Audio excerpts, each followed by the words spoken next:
20 Oktober mendatang. Tim Liputan, Kompas TV.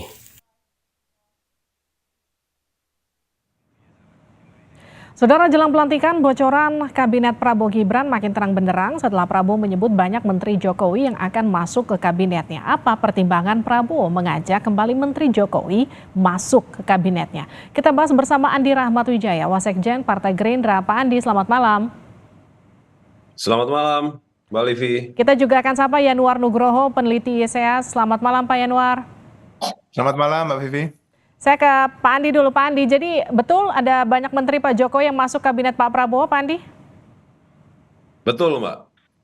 Itu karena semata-mata pertama transformasi pemerintahan ya. Bagaimanapun juga Pak Prabowo ini kan dalam satu dukungan politik yang sama dengan Pak Jokowi. Beliau akan mentransformasikan atas capaian-capaian yang sudah dilakukan Pak Jokowi kemarin ya.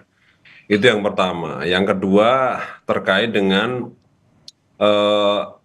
Pak Prabowo ini melakukan pengintegrasian terhadap gagasan-gagasan atas prestasi presiden sebelumnya. Nggak cuma Pak Jokowi, Pak SBY, Bu Mega, bahkan presiden pertama Indonesia Soekarno pun juga demikian. Ya, kalau dalam banyak kesempatan Pak Prabowo ini kan sering mengatakan terkait gagasan Bung Karno Trisakti tersebut ya, misalnya tentang berdaulat dalam bidang politik, berkepribadian dalam budaya, dan berdikari dalam bidang ekonomi, khususnya berdikari dalam bidang ekonomi. Nah, ini kan Pak Prabowo sangat concern sekali ya. Bagaimana Indonesia ini agar pertumbuhan ekonomi terus meninggi, kemudian bagaimana rupiah terus menguat, produktivitas dalam negeri juga demikian, mengurangi ketergantungan impor. Nah, ini menjadi fokus Pak Prabowo ke depan. Baik, Pak Andi, artinya dari 34 menteri, maaf saya potong, dari 34 menteri sekarang ada berapa yang masuk ke kabinet mendatang?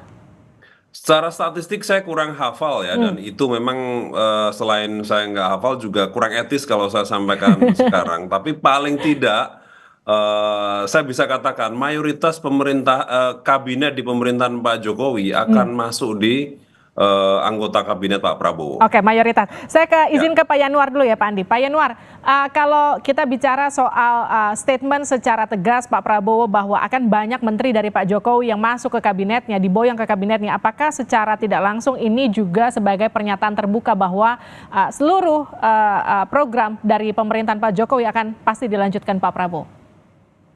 Terima kasih, Mbak Vivi. Ini mesti dibaca begini ya. Menurut saya, Pak Prabowo itu menyadari masalah yang dihadapi negeri saat ini, yaitu tidak kunjung keluar dari jebakan negara berpenghasilan menengah.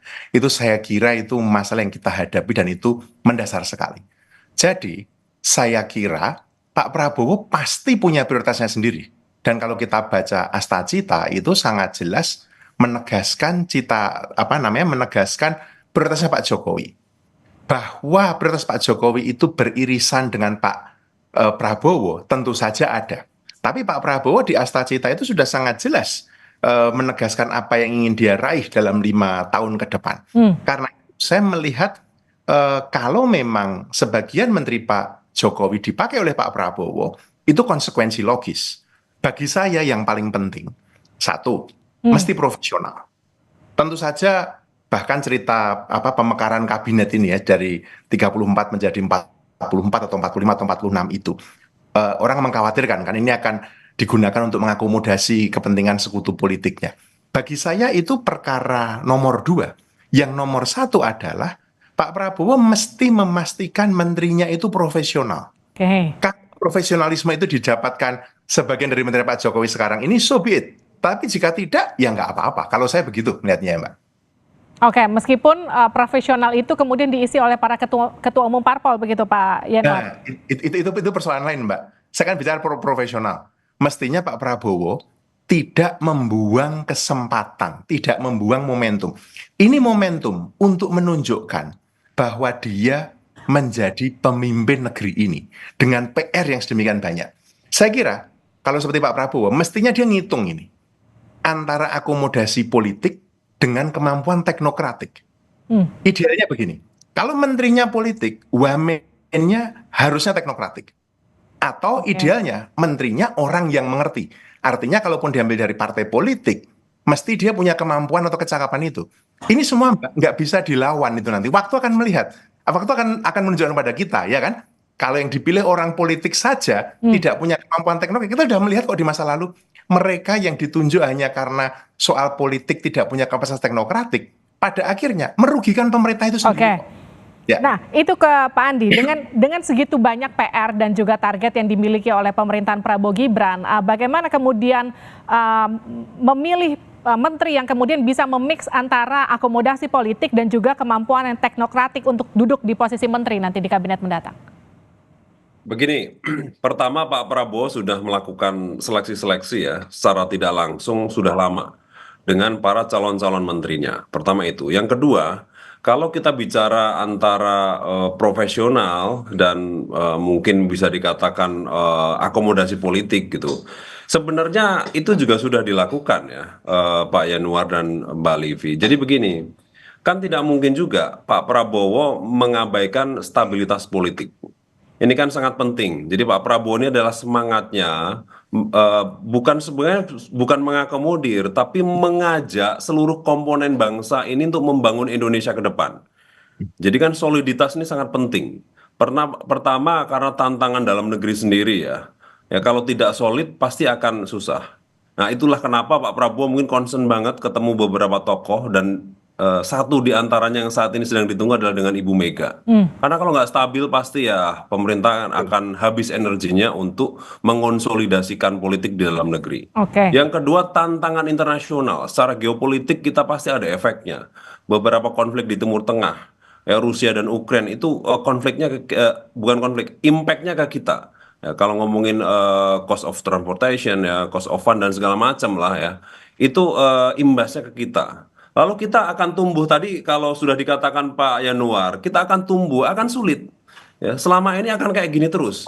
Ya rupiah akan melemah terus ya. Kita bisnis kita cuman petik jual, gali jual, tebang jual, sisanya konsumsi, nggak ada produktivitas. Ya 900.000 mobil tiap tahun di Indonesia nggak ada satupun mereknya dari Indonesia. Ini contohnya. Nah karena itulah Pak Prabowo meramu. Ya, meramu. Jadi Pak Prabowo ini udah kira-kira sudah memahami ya secara riset dengan teman-teman Dewan Pakar, begitu juga keyakinan beliau dalam memimpin sebuah institusi. Ini sudah ada risetnya, Pak Prabowo akan meramu ya. Jadi sebenarnya yang tepat adalah menteri yang bekerja berdasarkan kompetensinya.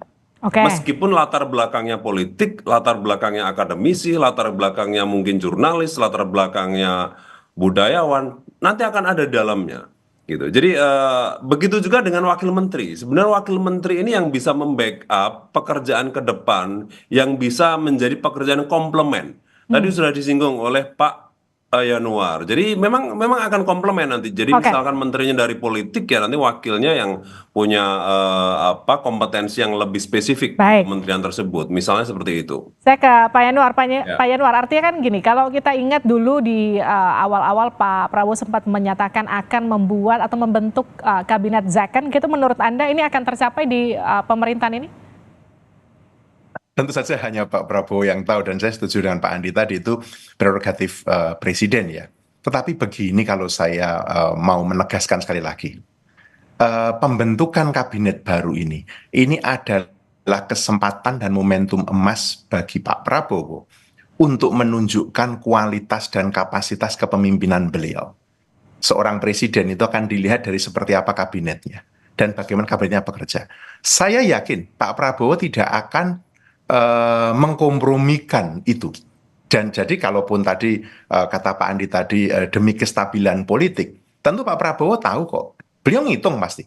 Ini negeri ini kalau tidak bisa tumbuh di atas 7%, di atas 6%, 6,5-7%, itu nggak ada cerita itu Indonesia masih akan tercapai. Anda tanya ekonomi siapapun, jawabannya akan sama. Itu mengapa mesti digenjot. Tetapi mencapai pertumbuhan setinggi itu dengan tekad yang ada di Astacita itu, bagi saya kelihatan syaratnya jelas, kabinetnya mesti perform.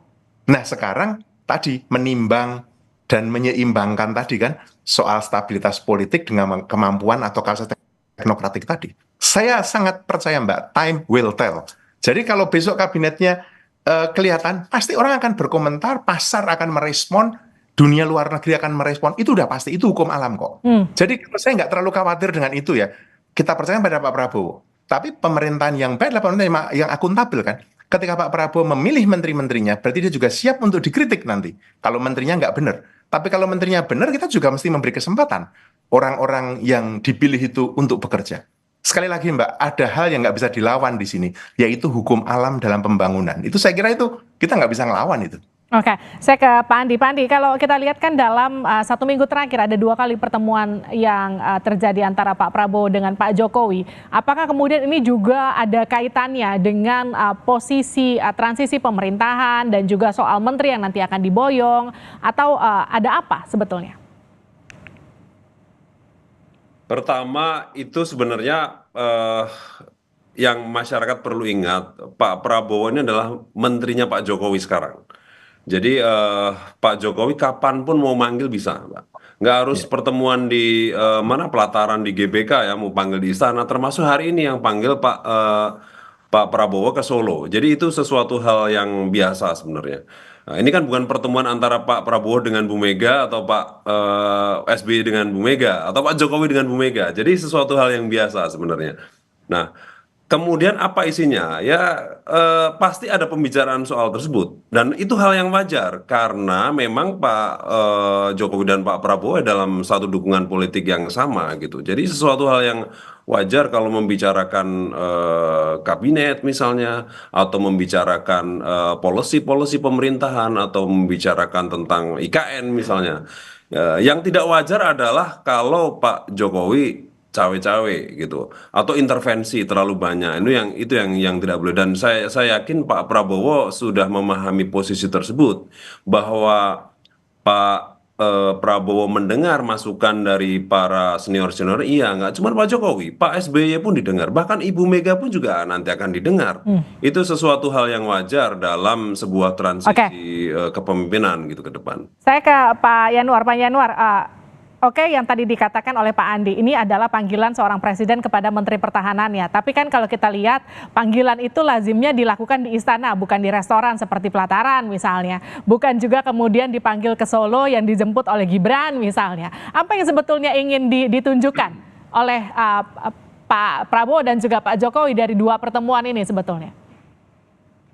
Tentu saja kalau jelasnya seperti apa Mas Andi pasti lebih tahu dari saya. Tetapi kalau saya setuju tadi. Presiden berhak memanggil menterinya kapan saja. Betul. Tetapi memang naturally ya Mbak ya secara wajar saja pasti membicarakan persoalan transisi ini pasti dibicarakan. Karena begini Mbak, setiap pemerintahan baru itu punya waktu untuk melakukan konsolidasi 2 hal. Konsolidasi politik dan konsolidasi teknokratik. Saya bukan politisi, saya bukan dari partai politik, saya tidak terlalu tahu, Pak Andi lebih tahu daripada saya soal konsolidasi politik. Tetapi konsolidasi teknokratik ini misalnya salah satunya adalah handover kepemimpinan. Misalnya, Mbak, kebetulan saya mengalami dulu transisi dari Pak SBY ke Pak Jokowi periode pertama. Saat itu saya di UKP 4 di Istana dan Pak Jokowi periode 1 ke periode kedua. Setiap transisi itu nggak ada yang gampang. Setiap transisi itu painful, Mbak. Okay. Dan ini penting karena itu menurut saya dan kalau saya boleh nitip pesan pada Mas Andi, proses transisi ini memang mesti dikelola sebaik-baiknya. Saya yakin dalam pertemuan-pertemuan itu dan kalau Pak Prabowo sebagai presiden elect, presiden terpilih, pasti sebagian pembicaranya pasti mengenai soal transisi ini. Baik tadi konsolidasi teknokratik maupun politik itu butuh waktu loh Mbak. Saya sendiri agak khawatir dengan jumlah kementerian yang membengkak itu karena kami di pemerintahan ya Mbak, yaitu bagi mereka yang pernah di pemerintahan, saya bukan pegawai negeri, tapi saya menjadi political appointee saat itu selalu bicara mengenai SOTK, struktur organisasi dan tata kelola. Kalau ada kementerian baru dibentuk, bagaimana strukturnya, orangnya dari mana, anggaran, itu butuh waktu. Jujur saya agak kaget ketika saya mendengar dan membaca itu, waduh 46 ini baru. Ini pasti di awal itu, karena saya khawatirnya adalah kabinet baru bisa lari gitu kan. Nah, jangan-jangan yang dibicarakan Pak Prabowo ini jangan-jangan. Tapi artinya gini, kita apresiasi transisi pemerintahan kali ini akan sangat berjalan mulus. Kita nantikan kabarnya pengumuman pengumuman menteri akan diumumkan tanggal 20 malam, betul ya Pak Andi ya? Itu pertanyaan terakhir saya untuk Anda. Pelantikan 21. Oke. 20 malam. Itu nanti Setelah itu ada agenda di Magelang, dikumpulkan semua tuh seluruh menteri, wamen, dan kepala lembaga negara. Baik, jadi artinya kita nantikan 20 malam nanti siapa yang diumumkan, 21 nanti akan ada pelantikan. Terima kasih Pak Andi, terima kasih Pak Yanuar sudah bergabung bersama kami di Sapa Indonesia Malam, sehat-sehat selalu. Sama-sama.